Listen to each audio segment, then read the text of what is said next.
Okay guys, on to the bands for this set. So the first exercise on here is an alternating reverse lunge tap. That's step one. Low row on the left side, okay? So we have this twice because we're going to low row on the left on one exercise, and then the right's gonna come in to play on the other.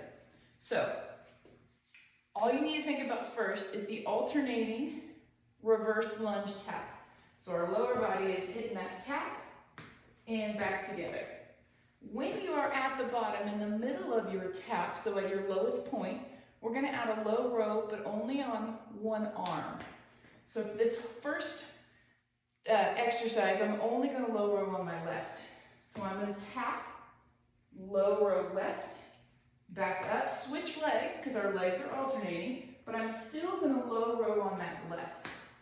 So every time I switch legs, but I never switch arms.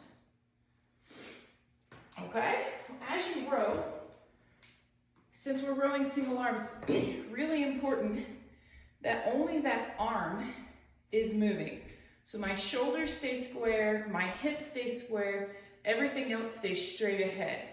What could happen as you row, especially on one side more than the other, is that shoulder may want to pull back. Because then you're using your core to help you rotate, which is always easier than using just that single muscle group. So you got to really focus on keeping everything straight and rowing just that one side.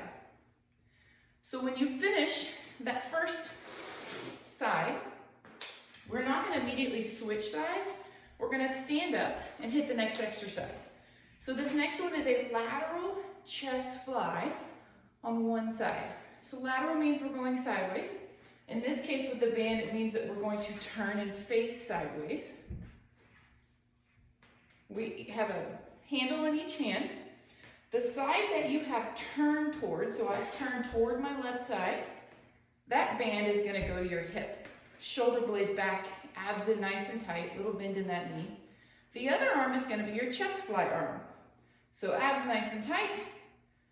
Rotate your whole body about 30-40 degrees. So I've turned away just slightly from my band. Now that makes my arm a little bit farther behind me. And I'm going to take a chest fly from right here. Fly and open. So our setup, once again, I'm facing, I have both my handles. I'm going to turn my feet sideways. So I'm now perpendicular to my band. I'm going to take the side that I turn to and take the hand to the hip. Shoulder back, abs nice and tight. Now my whole body is going to rotate about 30 or 40 more degrees. Chest is nice and open. Then I'm taking that fly. Nice and slow release, squeeze, release. So I'm going to show you the setup on the other side. It is the same. I turn my feet to the right. A little bend in the knees. Because I turn to the right, my right hand goes to my hip. Shoulder blades are back. Now my left rotate, my left arm takes that fly. If you forget to rotate your body a little bit, it's not the end of the world. It only changes how far behind you that arm starts on your chest fly. So it would be the difference of doing a chest fly from flat, or with rotation, you can open the chest a little bit more and take a little bit more range of motion. That's all that rotation is doing. And then the end of this block is going to be that band T wood chop. This one we've done before. We have our T first. Nice big T. Then we step back with one foot and rotate as far as you can into that wood chop. Back together, T, step, and rotate.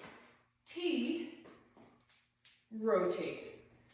So the way that block works, you have your alternating band, reverse lunge tap, left side rowing.